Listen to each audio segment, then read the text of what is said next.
Hello students, very good morning all of you. आइए social science पढ़ाते हैं। Social science 3 part में divide है। फर्स्ट क्या है? हिस्ट्री है, जिसे आवर पास्ट बोलते हैं। सेकंड क्या है? जियोग्राफी है। और थर्ड आपका पॉलिटी है। ठीक है, तो आज हिस्ट्री का फर्स्ट चैप्टर का अध्ययन करते हैं। फर्स्ट चैप्टर क्या है? चैप्टर फर्स्ट में कह रहा है कब, कहाँ और कैसे। चैप्टर नाम दिया हुआ है, अध्याय नाम क्या है? कब, कहाँ और कैसे। ये चीज़ें आपको जानना है। सबसे पहले आते हैं इतिहास के बारे में। यह सभी को पता है कि पहले हमारे यहाँ भारत में अंग्रेज़ों का शासन था। अंग्रेज़ों के शासनकाल से ही यहाँ पे गुलामी चल रही है, और इस चीज़ों का वर्णन करना ही हमारा क्या कहलाएगा? इतिहास कहलाएगा।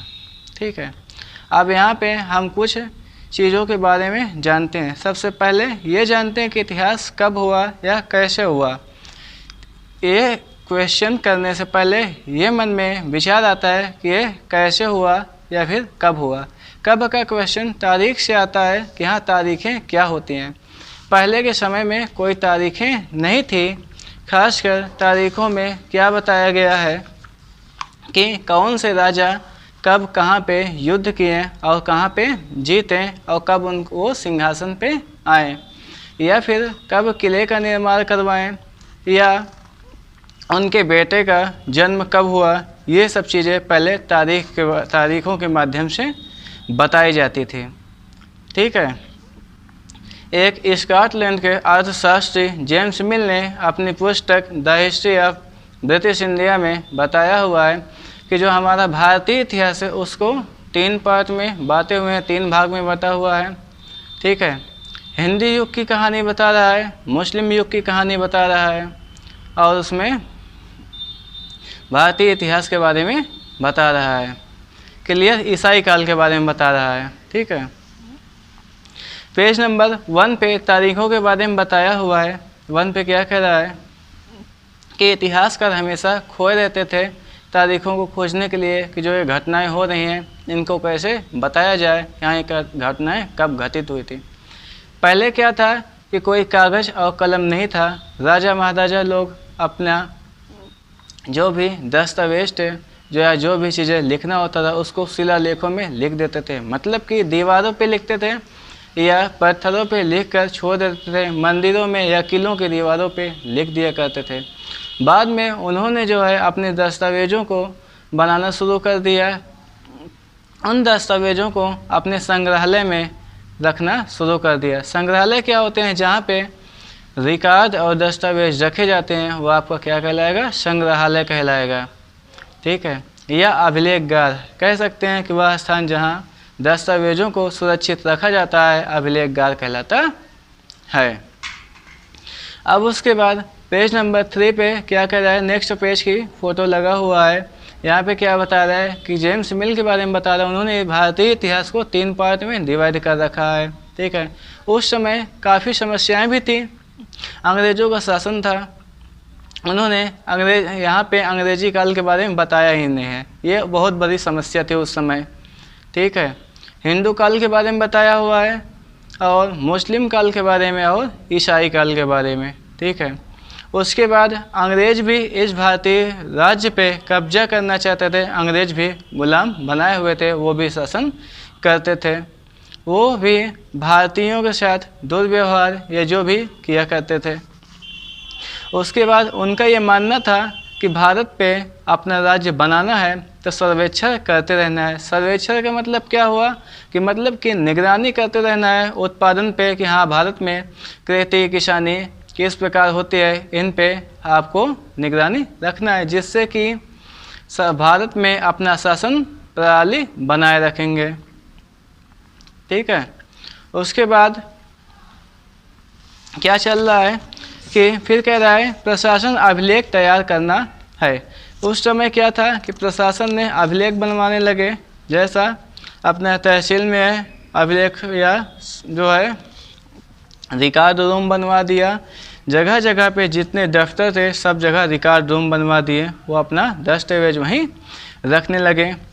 उसके बाद क्या कह रहा है, औपनिवेशिक करार आता है। औपनिवेशिक करार क्या है, जैसा कि आप जानते हैं कि अंग्रेज अपने यहाँ बसे हुए थे, अंग्रेज़ों का भारत पे कब्जा था, तो अंग्रेज यहाँ पे हैं तो वो क्या कहलाएंगे, इंग्लैंड के लिए औपनिवेश कहलाएंगे, और ये व्यवस्था औपनिवेशिक करार कहलाएगी। ठीक है, अब तो औपनिवेशिक करार का मतलब क्या हुआ कि जब एक देश दूसरे देश पर राजनीतिक, आर्थिक और सामाजिक संस्कृतियों का परिवर्तन कर लेता है तो वो क्या कहलाएगा, औपनिवेशिक करार कहलाएगी यह प्रक्रिया।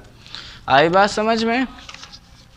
उसके बाद कह रहा है कि सर्वेक्षण का बढ़ता महत्व। अभी मैंने बताया कि सर्वेक्षण का बढ़ते महत्व में क्या कह रहा है कि अंग्रेज़ों का ये मानना था कि हमको भारत पे शासन व्यवस्था बनाए रखना है, तो यहाँ पे जांच पड़ताल समय समय पर करते रहना है।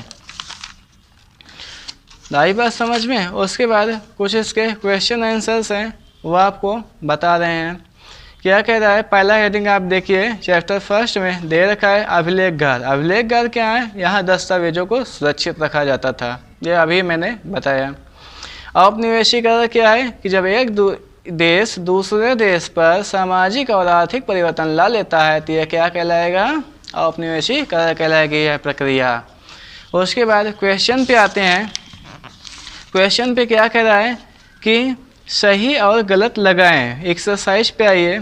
एक्सरसाइज पे कह रहा है कि जेम्स मिल भारतीय इतिहास को हिंदू, मुस्लिम, ईसाई 3 काल में खंडों में बांट दिया था, ये सही है आपका। सेकंड कह रहा है सरकारी दस्तावेजों से हमें ये समझने में मदद मिलती है कि आम लोग क्या सोचते थे, गलत है। सरकारी दस्तावेजों से राजाओं की शासन व्यवस्था और उनके निर्माण कला शैली के बारे में हमें जानकारी मिलती है। नेक्स्ट कह रहा है कि अंग्रेजों को लगता था कि सही शासन चलाने के लिए सर्वेक्षण महत्वपूर्ण है, ये बात सही है। अभी मैंने बताया कि अगर भारत पे शासन व्यवस्था बनाए रखना है तो निगरानी करते रहना है, ये सही है आपका। उसके बाद क्वेश्चन पे आइए। क्वेश्चन में क्या कह रहा है, जेम्स मिल ने भारतीय इतिहास को जिस तरह कालखंडों में बांटा उसमें क्या समस्याएं थी। काफ़ी समस्याएं थी, अंग्रेज़ों का भी शासन था, अंग्रेज़ों के बारे में उन्होंने तो कुछ बताया ही नहीं। आंसर में देखिए निम्न समस्याएं थी। इतिहासकार जेम्स मिल ने भारतीय इतिहास को 3 कालखंडों में बांटा हुआ है, हिंदू काल, मुस्लिम काल और ईसाई काल। ठीक है, उसमें दिक्कत क्या थी कि जो मुस्लिम बाहुल्य क्षेत्र पे वहाँ पे भी हिंदू राजा थे, और जो हिंदू बाहुल्य क्षेत्र थे वहाँ पर भी मुस्लिम राजा हुआ करते थे, तो ये सब समस्याएं भी देखना पड़ती थी। ठीक है, उसके बाद भारत पर अंग्रेज पूरी तरह से राज्य करना चाहते थे, ये भी बहुत बड़ी समस्या थी। उसके बाद नेक्स्ट क्वेश्चन है, अंग्रेजों ने सरकारी दस्तावेजों को किस तरह सुरक्षित रखा। अंग्रेजों को ये लगता था कि जो हम ये कर रहे हैं इन चीज़ों को लिख कर रखना आगे भविष्य में काम देगा, क्योंकि यहाँ पे अपनी शासन प्रणाली को बनाए रखना है। तब उन्होंने क्या किया कि तमाम दस्तावेजों पत्रों को संभाल कर रखना जरूरी है, लिहाजा उन्होंने सभी शासकीय संस्थाओं में अभिलेखगार कक्ष बनवाए। अभी मैंने बताया कि सभी दफ्तरों में उन्होंने क्या किया, अपना अलग अलग जो है अभिलेखगार बनवा दिए और वहाँ पे दस्तावेजों को सुरक्षित रखने लगे। इस प्रकार से उन्होंने दस्तावेजों को सुरक्षित रखा। नेक्स्ट क्वेश्चन क्या कह रहा है कि इतिहासकार पुराने अखबारों से जो जानकारी जुटाते हैं वह पुलिस रिपोर्टों में उपलब्ध जानकारी से किस तरह अलग थी। पुलिस रिपोर्ट में क्या बताया गया, राजा की शासन प्रणाली के बारे में बताया गया, जबकि अखबार समाचार पत्रों में क्या बताया गया था, शासन प्रणाली के बारे में तो बताया ही जाता था, और उस समय की कला शैलियों के बारे में बताया जाता था, और राजा महाराजा आपस में युद्ध भी करते थे, वो चीज़ें भी बताई जाती थी। ठीक है, और किला इमारतों के बारे में भी अखबार में बताया जाता था। तो ये रहा आपका फर्स्ट चैप्टर, पहला चैप्टर इतिहास का, ये कंप्लीट हो रहा है। नेक्स्ट चैप्टर नेक्स्ट लेक्चर में होगा। आज तक के लिए बस इतना ही। Thank you, bye bye.